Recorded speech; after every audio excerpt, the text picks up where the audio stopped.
හිටි ගමන් පෞගේ දවසක වෛද්‍යවරුන්ගේ වැඩ වර්ජනයක් ආව දවස් දෙකක. මේක අසාධාරණයි. ආණ්ඩුව මේ කිසිදු වෘත්තීය සමිතියක් ඉල්ලන්නේ නැතුව ස්ට්‍රයික් කරන්නේ නැතුව අපි පෞගේ මාර්තු මාසයේ අයවැයේදී මේ රටේ රජයේ සේවකයන්ට දැනෙන මූලික වටුපැඩීමක් ලබා දුන්නා.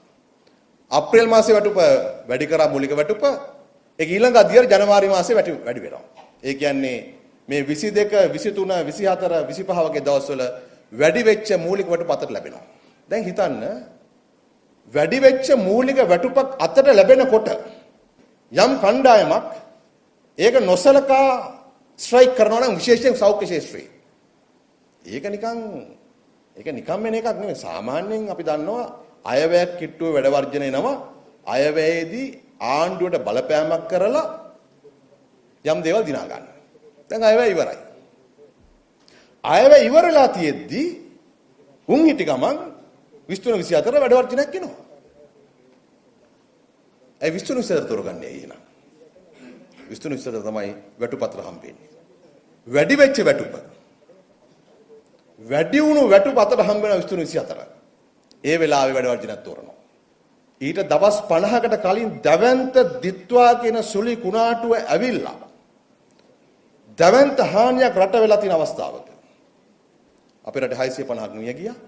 තව 180 ගණක් තවම අතුරුදහන්. පූර්ණ වශයෙන් ගෙවල් 6150ක් කැඩලා තියෙන්නේ පූර්ණ වශයෙන්. තව 1,80,000ක් ගෙවල් අර්ධහානියට පත් වෙලා තියෙනවා. සමස්ත හානිය ඩොලර් බිලියන 4.1ක්. ඒ කියන්නේ ඩොලර් රුපියල් බිලියන 1200කට වැඩි.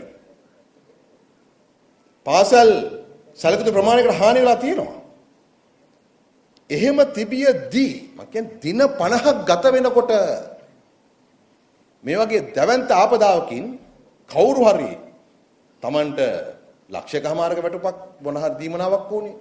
Tamanට අර දීමනාව ඕනේ කියලා වැඩ වර්ජනයක් කර දරකට යනවා නම් ඒක නිකන් අහිංසක ඉල්ලීමක් කියලා අපි හිතන්නේ. වැඩි වෙච්ච වැටුප අතට ලැබෙන දිනයම කවුරු හරි වැඩ වර්ජනයට යොදා ගන්නවා නම් ඒක ඇතුළේ තිබෙනවා දේශපාලනයක්. රුපියල් 71805ක් මූලික වැටුප ලැබිච්ච කෙනෙකුට මේ මාසෙ ඉඳන් හම්බ වෙනවා 111193ක්.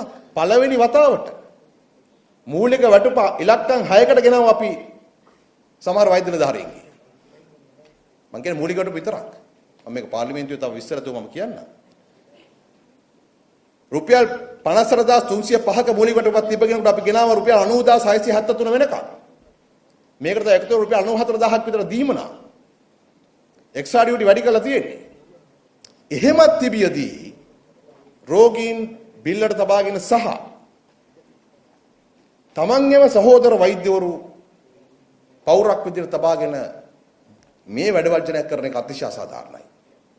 මේ ආකාරයට අපේ ඒ වෛද්‍ය වෘත්තිකයන් සෑහෙන සේවාවක් මේ රට කරමින් ඉන්න වෙලාවේ ඕන් මේ වැටුප අතර අරගෙන වැඩි සේවාවක් රට වෙනුවෙන් කරන්න සැදී පැහැදින වෙලාවේ යම් වෘත්ති සමිතියක ඊටාම කුඩා කණ්ඩායමක් සමස්ත ජනතාවක් නැත්නම් තමන්ගේ බලවේගයන් යොදාගෙන කටයුතු කරනවා නම් ඒකට එරෙහිව වැඩ කරන එක ප්‍රගතිශීලී සමස්ත ජවන්ත ජනතා ව්‍යාපාරික වගේ වැඩක්.